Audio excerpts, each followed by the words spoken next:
और खबरों का रुख करेंगे फटाफट अंदाज में। यूपी पंजाब समेत 5 राज्यों में चुनावी शंखनाद। 7 चरणों में होगा मतदान। 10 फरवरी से वोटिंग शुरू होगी और नतीजे 10 मार्च को आएंगे। देश के सबसे बड़े राज्य उत्तर प्रदेश में लोकतंत्र के सबसे बड़े पर्व का श्री गणेश हो गया। चुनाव आयोग के मुताबिक राजनीतिक पार्टियां रैलियां नहीं करा पाएंगी। चुनाव आयोग ने 15 जनवरी तक रैलियों पर रोक लगा दी है। राजनीतिक पार्टियों को ज्यादा से ज्यादा वर्चुअल प्रचार करने का निर्देश दिया गया। यूपी में पहले फेज का मतदान 10 फरवरी को होगा। दूसरा फेज 14 फरवरी, तीसरा फेज 20 फरवरी, चौथा फेज 23 फरवरी, पांचवा फेज 27 फरवरी, छठा फेज 3 मार्च और 7वां फेज 7 मार्च को होगा। मतगणना 10 मार्च को की जाएगी। यूपी में चुनाव की घोषणा होने के बाद आचार संहिता लागू होने की वजह से लखनऊ में राजनीतिक पार्टियों के पोस्टर और बैनर हटाए जा रहे हैं। आयोग की ओर से सभी चौक चौराहों से विभिन्न पार्टियों के पोस्टर उखाड़े जा रहे हैं। चुनाव की तारीखों के ऐलान के बाद सीएम योगी आदित्यनाथ ने कहा कि भारत निर्वाचन आयोग ने देश के सबसे बड़े राज्य उत्तर प्रदेश समेत 5 राज्यों में विधानसभा चुनाव की घोषणा की है। प्रधानमंत्री मोदी जी के मार्गदर्शन में उत्तर प्रदेश पिछले 5 वर्षों में बदलाव और विकास की एक नई राह पर चल रहा है। चुनाव की तारीखों का ऐलान होने के बाद कांग्रेस नेता मल्लिकार्जुन खड़गे ने कहा कि चुनाव निष्पक्ष होने चाहिए और हमारा अनुरोध है कि चुनाव आयोग को निष्पक्षता से काम करना चाहिए। हम भविष्य में देखेंगे कि वे कैसे काम करते हैं और विपक्ष और सरकार के साथ कैसा व्यवहार करते हैं। तारीखों पर अपनी प्रतिक्रिया देते हुए सपा प्रमुख अखिलेश यादव ने कहा कि ये तारीखें बदलाव की हैं। शुरुआत 10 फरवरी से हो रही है और 10 मार्च तक परिणाम आएगा। चुनाव आयोग द्वारा रखी गई शर्तों का पालन किया जाएगा। 10 मार्च के बाद यूपी से भाजपा का साफ होना तय है। पंजाब सरकार ने यूनियन पब्लिक सर्विस कमीशन से मिले पैनल के विचार के आधार पर वीरेश कुमार भावरा को नए डीजीपी के पद पर नियुक्त किया है। वीके भावरा 1987 बैच के आईपीएस अफसर हैं। राज्य के मुख्यमंत्री चरणजीत सिंह चन्नी ने चुनाव आचार संहिता लागू होने से कुछ घंटे पहले ही वर्तमान डीजीपी सिद्धार्थ चट्टोपाध्याय की जगह नए डीजीपी की नियुक्ति पर मुहर लगाई है। पीएम मोदी के काफिले में सुरक्षा चूक होने के बाद डीजीपी सिद्धार्थ चट्टोपाध्याय को हटाने के कयास भी लगाए जा रहे थे। पीएम मोदी के नाम पर लड़ा जाएगा 2023 का चुनाव। जैसलमेर में बीजेपी प्रदेशाध्यक्ष पूनिया का बड़ा बयान। कांग्रेस पर भी साधा निशाना। अभी भी धधक रही अंतर्कलह की आग। संसद भवन में कोरोना ने अपना कहर बरपाया। संसद भवन में काम करने वाले करीब 400 स्टाफ और सुरक्षाकर्मी कोरोना संक्रमित पाए गए। 6 और 7 जनवरी को कोरोना का टेस्ट हुआ था। दिल्ली एम्स में 200 और मेडिकल स्टाफ कोरोना संक्रमित पाए गए। एक हफ्ते में दिल्ली एम्स में 400 मेडिकल स्टाफ कोरोना पॉजिटिव पाए गए। ऐसे में स्वास्थ्य कर्मियों की कमी का संकट गहराने लगा है। महाराष्ट्र सरकार ने कोरोना को लेकर नई गाइडलाइन जारी की है। अब शादी समारोह में 50 लोग ही शामिल हो सकते हैं। अंतिम संस्कार में 20 लोग, वहीं सोशल पॉलिटिकल कार्यक्रम में 50 लोग की सीमा है। महाराष्ट्र में कोरोना के नए गाइडलाइन आज रात 12 बजे से लागू होगा। रात 11 बजे से सुबह 5 बजे तक नाइट कर्फ्यू रहेगा। हालांकि जरूरत है कि लोग बाहर से निकलने से पहले अनुमति लें। वडोदरा में भी ओमिक्रॉन का कहर बढ़ता जा रहा है। शनिवार को प्रदेश में 82 नए ओमिक्रॉन के मामले सामने आए, जिसमें जयपुर में 69 केस, धौलपुर करौली में 1 केस, अलवर में 3, सीकर में 2, जोधपुर में 1, चित्तौड़गढ़ में 1 केस और अन्य राज्यों में 4 मरीज पॉजिटिव पाए गए। बीजेपी नेताओं ने राज्यपाल से मुलाकात कर राष्ट्रपति के नाम ज्ञापन सौंपा और पंजाब सरकार के खिलाफ कार्रवाई की मांग की। मिलने वालों में नेता प्रतिपक्ष गुलाब चंद कटारिया, उपनेता प्रतिपक्ष राजेंद्र राठौड़ शामिल रहे। जोधपुर के स्थानीय सांसद और केंद्रीय जल शक्ति मंत्री गजेंद्र सिंह शेखावत ने कोरोना के बढ़ते संक्रमण को लेकर चिकित्सा विशेषज्ञों और जिले के अधिकारियों की बैठक ली। भरतपुर जिले के जुरहरा थाना क्षेत्र में गौ तस्कर और क्यूआरटी टीम के बीच जमकर मुठभेड़ हुई। इस दौरान गौ तस्करों ने पुलिस पर जमकर फायरिंग की और अंधेरे का फायदा उठाकर मौके से फरार हो गए। अलवर के नीमराना क्षेत्र के डुमरोली कस्बे के नजदीक कायसा गांव में अज्ञात बदमाशों ने घर में सो रहे युवक के सिर में गोली मार दी, जिससे वो गंभीर रूप से घायल हो गया। उसका नरनौल के निजी अस्पताल में इलाज चल रहा है। सीकर में शुद्ध के लिए युद्ध अभियान के तहत शनिवार को दूध डेयरी पर कार्रवाई की गई। इस दौरान दूध के 3 और मिठाई का एक सैंपल जांच के लिए लिया गया। मौके पर 40 लीटर मिलावटी दूध नष्ट किया गया। अलवर में पुलिस लाइन में तैनात महिला कांस्टेबल के पति ने ट्रेन के आगे कूदकर आत्महत्या कर ली। मृतक की जेब में मिले मोबाइल के आधार पर मृतक की शिनाख्त मान सिंह निवासी ताजपुर करौली के रूप में हुई।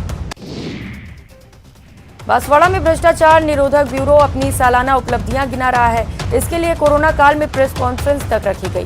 वहीं परिसर के भीतर सोशल डिस्टेंसिंग जैसे कायदों की कमी भी देखने को मिली।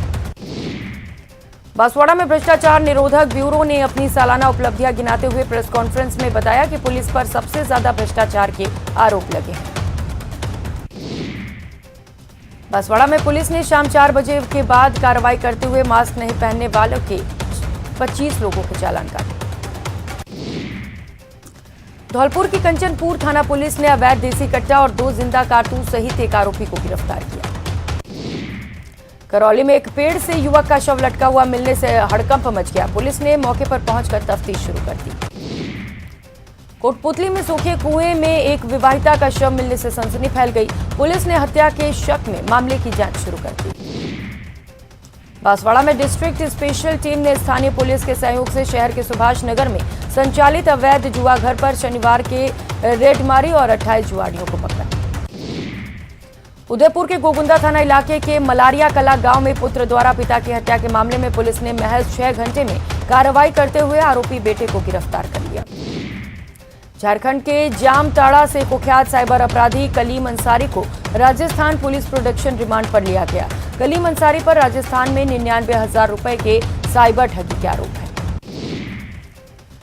नागौर जिले की मकराना पुलिस ने शनिवार को एक नाबालिग के साथ दुष्कर्म मामले में आरोपी को गिरफ्तार किया। इसके साथ ही घटना में प्रयुक्त की गई कार को भी बरामद किया। कोटा शहर के कोटडी सर्किल पर एक चलती बाइक में आग लगने से हड़कंप मच गया। अचानक स्पार्किंग होने से बाइक में आग लग गई। देखते ही देखते बाइक आग का गोला बन गया। टोंक जिले में राष्ट्रीय राजमार्ग पर पहाड़ी गांव के पास अनियंत्रित होकर टैंकर पलट गया। हादसे में चालक बाल-बाल बच गया। गनीमत ये रही कि किसी प्रकार की कोई जनहानि नहीं हुई। अलवर के भुगोर पुलिया के पास शनिवार को 2 भाई रानीखेत ट्रेन की चपेट में आ गए, जिससे दोनों की दर्दनाक मौत हो गई। पुलिस ने शवों का पोस्टमार्टम कराकर परिजनों को सौंप दिया। लेक सिटी उदयपुर में सज्जनगढ़ पर एक कार में अचानक आग लग गई। दमकल की 2 गाड़ियों ने आग पर काबू पाया। राजसमंद के देवगढ़ में बाइक को बचाने के प्रयास में पानी से भरा टैंकर बेकाबू होकर खाई में गिर गया। हादसे में जान माल का कोई नुकसान नहीं हुआ। धौलपुर में कंटेनर और ट्रक में भिड़ंत हो गई, जिसमें ट्रक चालक गंभीर रूप से घायल हो गया। घायल युवक को अस्पताल में भर्ती किया गया, जहां उसने दम तोड़ दिया। श्रीगंगानगर के केंद्रीय कारागृह के जेल प्रहरी के घर की रसोई में अचानक गैस सिलेंडर में आग लग गई। दमकल की गाड़ी ने मौके पर पहुंचकर आग पर काबू पाया। टोंक में डीएसटी की सूचना पर सदर थाना पुलिस ने चंदलाई में एक दुकान पर छापा मारकर कार्रवाई करते हुए 1 लाख की शराब बरामद की और आरोपी युवक को गिरफ्तार किया। यहां रुकेंगे एक छोटे से ब्रेक के लिए, लौटेंगे फौरन।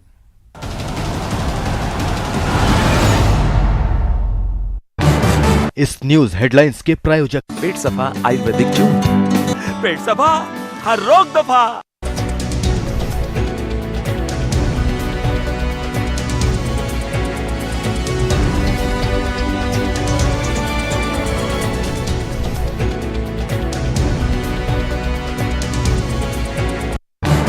इस न्यूज हेडलाइंस के प्रायोजक पेट सफा आयुर्वेदिक जून, पेट सफा हर रोग दफा। यूपी पंजाब समेत 5 राज्यों में चुनावी शंखनाद। 7 चरणों में होगा मतदान। 10 फरवरी से वोटिंग शुरू होगी और नतीजे 10 मार्च को आएंगे। देश के सबसे बड़े राज्य उत्तर प्रदेश में लोकतंत्र के सबसे बड़े पर्व का श्री गणेश हो गया। चुनाव आयोग के मुताबिक राजनीतिक पार्टियां रैलियां नहीं कर पाएंगी। चुनाव आयोग ने 15 जनवरी तक रैलियों पर रोक लगा दी है। राजनीतिक पार्टियों को ज्यादा से ज्यादा वर्चुअल प्रचार करने का निर्देश भी दिया गया है। यूपी में पहले फेज का मतदान 10 फरवरी को होगा, दूसरा फेज 14 फरवरी, तीसरा 20, चौथा 23 फरवरी को और पांचवा 27 फरवरी को, जबकि छठा फेज 3 मार्च और 7वां फेज 7 मार्च को होगा। मतगणना 10 मार्च को होगी। यूपी में चुनाव की घोषणा होने के बाद आचार संहिता लागू होने की वजह से लखनऊ में राजनीतिक पार्टियों के पोस्टर और बैनर हटाए जा रहे हैं। आयोग की ओर से सभी चौक चौराहों से विभिन्न पार्टियों के पोस्टर उखाड़े जा रहे हैं। चुनाव की तारीखों के ऐलान के बाद सीएम योगी आदित्यनाथ ने कहा कि भारत निर्वाचन आयोग ने देश के सबसे बड़े राज्य उत्तर प्रदेश समेत 5 राज्यों में विधानसभा चुनाव की घोषणा की है। प्रधानमंत्री मोदी जी के मार्गदर्शन में उत्तर प्रदेश पिछले 5 वर्षों में बदलाव और विकास की एक नई राह पर चला है। चुनाव की तारीखों का ऐलान होने के बाद कांग्रेस नेता मल्लिकार्जुन खड़गे ने कहा कि चुनाव निष्पक्ष होने चाहिए और हमारा अनुरोध है कि चुनाव आयोग को निष्पक्षता से काम करना चाहिए। हम भविष्य में देखेंगे कि वो कैसे काम करते हैं और विपक्ष व सरकार के साथ कैसा व्यवहार करते हैं। तारीखों पर अपनी प्रतिक्रिया देते हुए सपा प्रमुख अखिलेश यादव ने कहा कि ये तारीखें बदलाव की हैं। शुरुआत 10 फरवरी से हो रही है और 10 मार्च तक परिणाम आएगा। चुनाव आयोग। ब्रेक के बाद आप सभी का स्वागत है। खबरों में आगे बढ़ेंगे।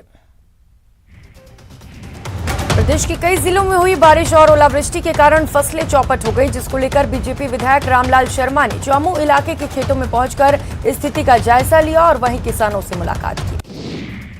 कोटा के रामगंज मंडी के विधायक मदन दिलावर का एक वीडियो फिर से सोशल मीडिया पर वायरल हो रहा है।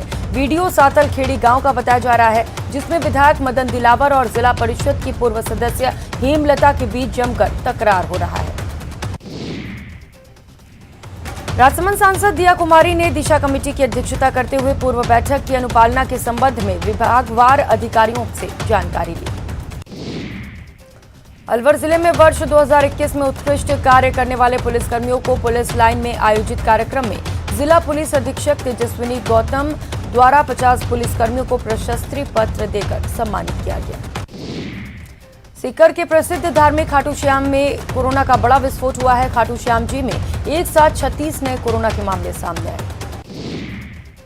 अलवर पुलिस वर्ष की पहली क्राइम मीटिंग का आयोजन किया गया। अलवर एसपी तेजस्विनी गौतम ने क्राइम मीटिंग में अपराध गोष्ठी के माध्यम से पेंडिंग केस निस्तारण और कोविड-19 की तृतीय लहर के लिए गाइडलाइन की पालना करवाने के लिए चर्चा की। चूरू में शनिवार को मेडिकल कॉलेज स्टूडेंट सहित 50 लोगों की कोरोना रिपोर्ट पॉजिटिव आई है, जिसमें केवल 10 लोगों में ही कोरोना के लक्षण दिखाई दे रहे हैं। धौलपुर में कोरोना के तीसरे वेरिएंट ओमिक्रॉन और कोविड के बढ़ते संक्रमण के बीच धौलपुर जिला प्रशासन अलर्ट मोड पर है। जिला कलेक्टर वैक्सीनेशन सेंटरों का जायजा ले रहे हैं। बूंदी कलेक्टर रेणु जयपाल ने शनिवार को जिले के विभिन्न स्थानों पर 15 से 18 आयु वर्ग के किशोरों के टीकाकरण केंद्रों का निरीक्षण किया। चूरू के सीएचसी में कोरोना लहर को लेकर चिकित्सा प्रशासन अलर्ट दिखाई दे रहा है। अस्पताल में 60 ऑक्सीजन सिलेंडर और कोविड वार्ड तैयार हो चुका है। बांसवाड़ा में कोरोना पॉजिटिव रोगियों का आंकड़ा 111 की सीमा पार कर चुका है। महात्मा गांधी जिला अस्पताल की ओर से शनिवार देर शाम को जारी रिपोर्ट में 36 नए रोगी सामने आए। भरतपुर में ओलावृष्टि से हुए नुकसान को देखते हुए कैबिनेट मंत्री भजन लाल जाटव अपने विधानसभा क्षेत्र वैर पहुंचे, जहां उन्होंने ओलावृष्टि से फसलों के नुकसान का जायजा लिया। कोरोना को देखते हुए करौली में मकर संक्रांति मेला स्थगित करने का फैसला किया गया।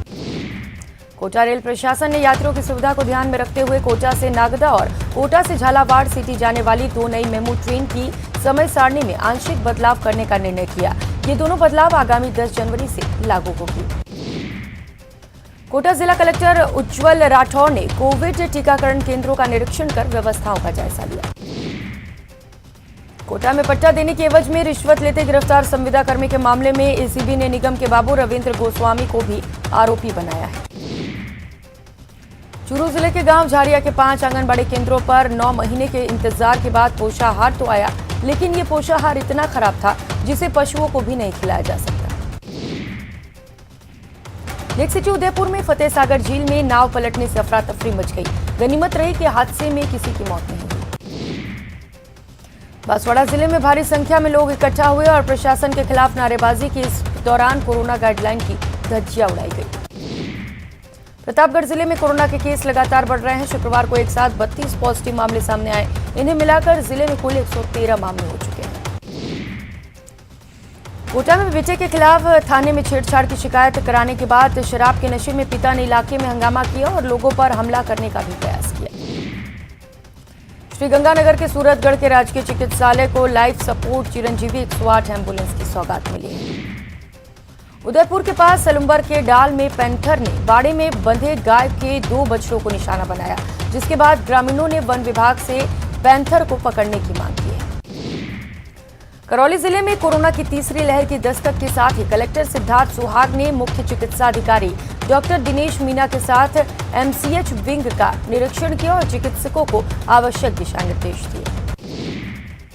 नागौर शहर में कोरोना गाइडलाइन की पालना करवाने को लेकर पुलिस ने फ्लैग मार्च निकाला। इस दौरान जो लोग बिना मास्क के मिले उनके चालान काटे गए। श्रीगंगानगर जिला कलेक्टर जाकिर हुसैन ने जिले में चलाए जा रहे 15 से 18 वर्ष की आयु वर्ग के टीनेजर्स के वैक्सीनेशन अभियान के तहत वैक्सीनेशन केंद्रों का निरीक्षण कर टीनेजर्स से बातचीत की।